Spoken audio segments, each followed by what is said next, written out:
Olá, meus amados, que a graça e a paz do Senhor Jesus continue reinando abundantemente sobre a sua vida, sobre a sua família, sobre o seu coração.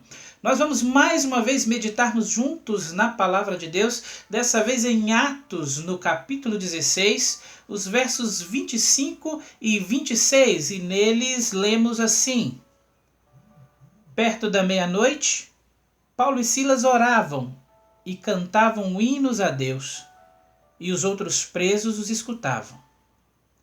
E de repente sobreveio um tão grande terremoto que os alicerces do cárcere se moveram, e logo se abriram todas as portas e foram soltas as prisões de todos. Nós terminamos na semana passada um período de 31 dias de oração pela família, e o nosso tema foi Jesus transforma a minha família, no desejo de que o Senhor transforme, mude, renove, salve aqueles que ainda precisam ser salvos na nossa casa. A ferramenta que nós usamos foi a oração, o testemunho, o culto doméstico, o momento a sós com Deus. E nós queremos, nesse texto de hoje, falar sobre uma outra ferramenta que o Senhor colocou à nossa disposição, tão importante quanto essas outras, e que nos ajudarão também com o testemunho e até mesmo no fortalecimento da nossa fé. E essa ferramenta é a adoração. A maioria das pessoas geralmente vê a adoração apenas como cântico, como louvor, e é claro, isso também faz parte, mas a adoração está mais ligada a uma vida de gratidão, ou a alguém que é grato ao Senhor por todas as coisas, ou como diz o salmista, por todos os benefícios que o Senhor faz. Paulo, em um dos conselhos que dá à igreja, aos Tessalonicenses, em tudo dai graças. O oposto do que Israel fazia depois de deixar o Egito e estar durante todo aquele período caminhando no deserto e estar sempre murmurando, se queixando de alguma coisa. A consequência foi que aquele povo não entrou na terra. Outra geração, os filhos deles entraram na terra. O Senhor odeia a murmuração, e o oposto disso é a gratidão. A murmuração parece dizer que o Senhor não está dando conta do que faz em nós. A gratidão diz: Senhor, muito obrigado por tudo que o Senhor tem feito. Paulo e Silas estavam atravessando um momento muito difícil aqui. Eles estavam presos, tinham apanhado, estavam lá no interior do cárcere, lá no fundo, acorrentados e com os pés presos a um tronco. Corpo dolorido, numa posição não confortável. E eles, além de orar, eles louvam, eles cantam. A Bíblia diz: bom é render graças ao Senhor. Fico imaginando se eu, na mesma situação de Paulo e Silas, estaria cantando. Talvez estaria como Israel, murmurando, dizendo: Senhor, por que estou nessa situação? Sou teu servo, eu tenho orado, eu tenho buscado, eu tenho jejuado. Por que eu estou passando por isso? E estamos vivendo um momento difícil no nosso país, na nossa cidade, no mundo, onde podemos ser tentados a fazer de todas as nossas orações um período de queixas e lamentações. E esquecemos da orientação de adorar, da orientação de ser grato, de louvar. Talvez ficamos pensando que por ser servos de Deus não deveríamos estar passando por aquilo, mas o Senhor mesmo já tinha advertido, dizendo: olha, no mundo vocês vão ter aflições.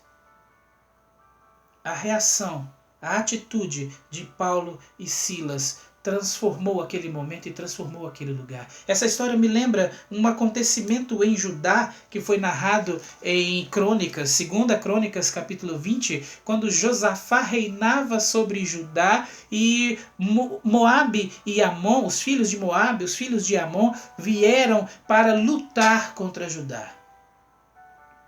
Esse texto diz que Josafá temeu, teve medo, e ele convocou o povo para a oração e para o jejum, e nós já passamos por momentos assim no nosso país esse ano. E ele convocou esse povo e ele foi buscar a face do Senhor. E ele pediu socorro ao Senhor e engrandeceu ao Senhor na sua oração, ao poder do Senhor, à majestade do Senhor. E colocou diante do Senhor a sua ansiedade e o seu medo, dizendo: os moabitas, os amonitas estão vindo contra nós, que precisamos da sua ajuda, atende a oração do seu povo. E foi um momento de clamor, de jejum, onde todo Judá se voltou para buscar o socorro do Senhor. E a resposta do Senhor veio, dizendo a eles, o verso 16 diz assim: amanhã descereis contra eles, e eis que sobem eles pela ladeira de Cis, e os achareis no fim do vale, diante do deserto de Jeruel. E aí vem o verso 17, que é impressionante, diz assim: nessa peleja não tereis de pelejar. Parai, estai em pé e vede a salvação do Senhor para convosco, ó Judá e Jerusalém. Não temais, nem vos assusteis. Qual foi a reação de Josafá? Josafá prostrou-se em terra. E todo Judá e todos os moradores de Jerusalém também se lançaram perante o Senhor e o adoraram. Esse é o verso 18. Depois de orar, depois de buscar o clamor, eles ouviram a palavra do Senhor e então o adoraram. A guerra ainda não tinha acontecido, mas eles já estavam confiando. E isso é fé. E o que aconteceu? Josafá reúne o exército e pede para que os levitas, os cantores, passem à frente do exército e adorassem ao Senhor, e cantassem e louvassem ao Senhor. E eles diziam: louvai o Senhor, porque a sua benignidade dura para sempre. E aí eu preciso ler esse verso para vocês verem o que aconteceu. O verso 22 diz assim: quando começaram a cantar e a dar louvores, o Senhor provocou emboscadas contra os soldados de Amon, de Moabe e os guerreiros do monte de Seir, que estavam invadindo as terras de Judá, e eles foram todos derrotados. A Bíblia diz que os homens de Amon e os homens de Moabe começaram a lutar entre si e eles se destruíram, todos morreram. E quando Judá chegou ao local da guerra, só havia cadáveres lá. Mas o Senhor tinha dito: nessa luta vocês não vão precisar de lutar.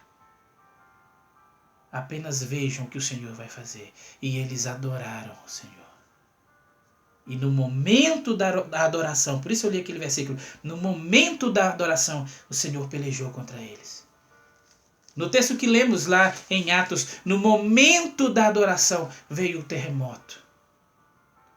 E todos os alicerces foram abalados, as portas se abriram, as correntes caíram. Paulo, Silas e todos os que estavam próximos foram livres. O carcereiro acorda depois assustado. É interessante, o carcereiro não acordou durante o terremoto. Acordou depois. E quando ele acordou, viu tudo aberto e ele ia se matar. E Paulo diz assim: olha, não faça isso, está todo mundo aqui. É outra pergunta que eu me faço: por que ninguém fugiu? A oração e a adoração atraiu a todos. E agora Paulo vai anunciar salvação àquele carcereiro. As portas do seu entendimento foram abertas. Não foi só as portas da prisão que abriram. As portas do entendimento, as portas do coração. A Bíblia diz em Coríntios que o príncipe desse século cegou o entendimento das pessoas. E Lucas diz que quando o Senhor começou a falar aos discípulos, o entendimento deles foi aberto para compreender a palavra. Aquele homem agora pôde compreender. O coração daquele homem foi aberto. Paulo diz em Romanos que se em teu coração você crê, você será salvo. O coração dele foi aberto e a palavra entrou. Mas eles estavam orando e adorando. Use todas essas ferramentas. Não fique só na oração, só no clamor. Complete essa ferramenta. Adore ao Senhor. Mesmo em meio à dificuldade, mesmo em meio aos problemas, adore ao Senhor. E enquanto você adorar, enquanto você estiver adorando, Deus estará agindo em seu favor. Que o Senhor abençoe você, sua vida, sua família, sua casa, em nome de Jesus.